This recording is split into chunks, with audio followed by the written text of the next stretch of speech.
Everyone, welcome to the show. I have updates about the Proud Boys trial, which is still ongoing. But before I jump into the latest details, I wanted to share that they are supposedly planning to call Donald Trump as a witness.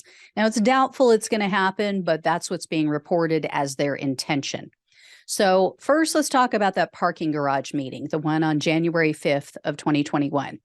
Two groups of people took part in that underground meeting.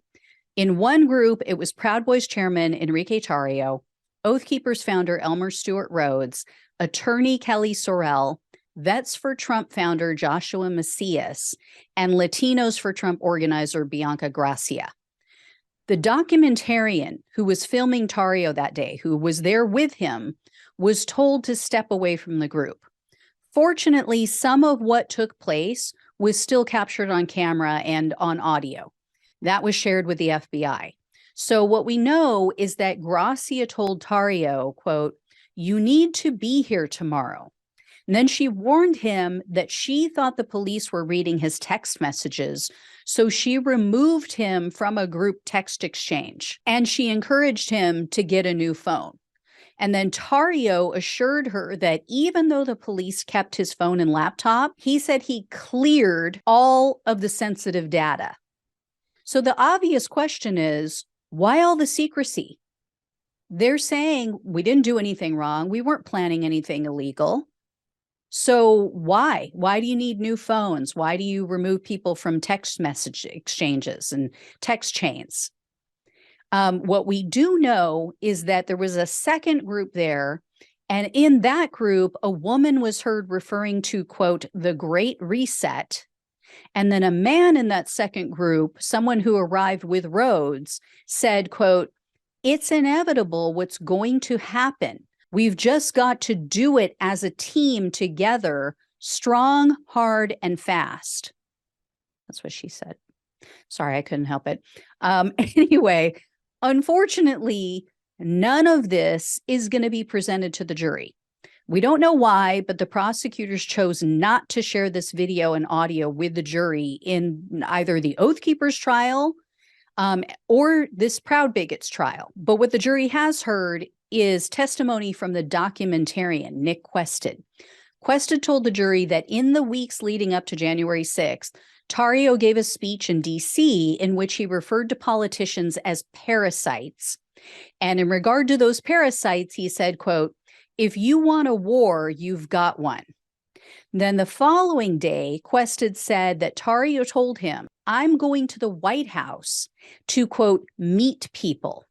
And Quested asked if he could go along, and Tarrio said no. So that's a little strange, right? The leader of the Proud Bigots goes to the White House, maybe to meet even with Trump, but to meet people, as he put it. And he doesn't want the documentarian there who's doing a documentary on the Proud Boys. He doesn't want him there to capture that on film. And Quested said that when he first met with the group, he met them in a bar. This was planned. He said it was lighthearted. You know, they were engaging in drinking. They were laughing. There was fraternity. But on January 6th, he described their mood as, quote, colder and more serious. And he said that as the day went on, some of the violence at the Capitol resembled a, quote, medieval battle. And then Quested added, quote, "As the crowd grew, the intensity of the crowd grew, the confidence of the crowd grew." And the jury also saw a video of Tarrio. This was after he was released from jail. Remember, he was arrested January 4th for tearing down and destroying a BLM banner. In this video, he says, quote, "I don't need to be in D.C. to keep the fight going." And then the jury also heard from former Proud Boys member, Matthew Green. He accepted a cooperation deal in exchange for a guilty plea. He pleaded guilty to conspiracy and obstructing an official proceeding. So Green testified that the group was, quote, prepared for civil war on January 6th, and that they were willing to use violence to keep Trump in office. He also said that they considered themselves to be the, quote, tip of the spear. Then he also admitted that in the weeks leading up to the Capitol attack, the Proud Boys were actively trying to incite violence with people they believe to be Antifa. So this completely refutes the BS that they spew out that, oh, we only act in self-defense. You know, that's what the right always tries to say about the Proud Boys, that it's Antifa who's instigating the violence and, oh, Proud Boys are just finishing it. Green told the jury, though, that on December 11th, this is the night before a pro-Trump rally, this is in 2020, quote, when we were marching around, we were looking for Antifa. We were trying to get as close as possible, come face to face with them. And when we did find them, we were trying to goad them into physical confrontation. He also said the Proud Boys viewed themselves as, quote, the foot soldiers of the right. And when he was asked about the Proud Boys' history of violence, Green said, quote, I can't say it was ever overtly encouraged, but it was never discouraged. And when it happened, it was celebrated. But as I'm going to share with you guys in just a minute, that's not true. It was overtly encouraged and it was in writing. Green did, however, admit that he wasn't aware of a plan to storm the Capitol. So this is something that the defense pounced on. The defense tried to make the case that, you know, oh, Green had limited involvement with the leaders of the group. And so how would he know if they were planning on being violent? So that basically gives cover to the prosecution. I mean, they kind of shot themselves in the foot with that argument because, yeah, Green was very new to the group on January 6th. So the fact that he wasn't aware of a plan to storm the Capitol is natural, is to be expected. That doesn't mean that leadership didn't have a plan and that they weren't intending to lead the troops into battle, right? Battle that the troops weren't previously aware of. And Green described, quote, rising anger in the mob as Proud Boys leaders led group chants. This was outside the Capitol. That kind of makes the case as well that, you know, once they were there at the Capitol, they were trying to incite a riot, not just of their members, but also, as they call them, the normies, quote unquote. That's what they call other people who aren't Proud Boys. So in addition to witness testimony, the jury also heard about things that probably going to leave some psychological scars. I mean, I'm kidding, kind of. The Proud Boys rulebook was introduced into evidence, and one of the most noteworthy rules had to do with masturbation. I'm not joking. Rule 1 states, quote, no wanks. A Proud Boy may not ejaculate alone more than once every 30 days.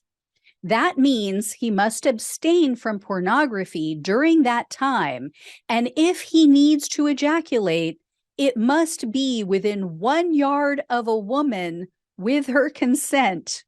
The woman may not be a prostitute. Why? I don't know. I mean, now we know why they're so angry all the time, why they're always ready to fight. The rule book also discourages certain clothing. It says, quote, we hate flip-flops and cargo shorts. Fedoras are banned. So I don't know what I'm going to do now, you guys. I had my heart set on becoming a Proud Boy, but no fedoras? I mean, such a sticky wicket. Anyway, on a more serious note, the rule book reveals that violence is explicitly encouraged by Proud Boys leadership. As you may know, the group has different rankings that you can achieve, different levels that you can achieve as a member. The top tier is what they call a 4th degree member of the Proud Boys. And their rules state that to reach that top level, the 4th tier, 4th degree member, you have to, quote, take part in a major conflict for the cause. And they note, quote, serious physical fights also count. It goes on to say that while they don't encourage getting arrested, if someone was arrested, it would automatically promote that member to the 4th degree. So they do encourage and promote violence. That's how you advance in their group. But yeah, they're out there to protect the weak and the vulnerable, right? Yeah. It was also revealed that the group encourages its members to sing show tunes. It's all starting to make sense now. Here's the deal. The group's name was inspired by a song in the stage version of Aladdin. And the Proud Boys rules encourage them to sing the song once a night or whenever they're at a venue and they find that song on a jukebox. So here's a little tasty taste of the lyrics. Proud of your boy. I'll make you proud of your boy. Believe me, bad as I've been, Ma, you're in for a pleasant surprise. I've wasted time, I've wasted me. So say I'm slow for my age, a late bloomer, okay, I agree. That I've been one rotten kid, some sun, some pride, some joy. But I'll get over these lousing up, messing up, screwing up times. You'll see, Ma, now comes the better part. Someone's gonna make good, cross his stupid heart, make good and finally make you proud of your boy. You don't need to be Sigmund Freud to figure these guys out. Not with a song like that as their anthem. And I mean, really, y'all think your mamas are proud of you with the stupid and violent shit you do all the time? You know, the bigotry, the hatred, stalking of drag queens. Yeah. I'm starting to think there might be inside every proud bigot a show tune singing drag queen just dying to get out. Anyway, guys, I'll let you know when I hear more. Thank you so much for watching and listening. Please like, share, and subscribe. Please donate. Please become a monthly supporter if you possibly can. Love you all. Take care, and I'll talk with you soon.